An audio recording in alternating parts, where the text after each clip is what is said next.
This is a nice mahogany long case by Richard Collis of Romford.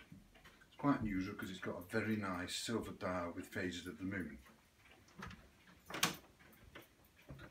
The phase of the moon disc is actually a brass disc with 118 teeth cut on it. The centre is painted, which is all original, and then the outside of the numerals are engraved and silvered. Because of the cycles, it takes 29.5 days for the moon to appear and disappear round. Then of course it starts again. So we have another moon coming up to do the next 29.5 day cycle, and in between we have little gilt stars depicting the skies at night.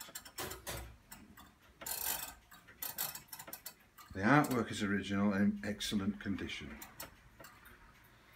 The strike of this clock is quite nice too, on the usual 8-day Longcase bell.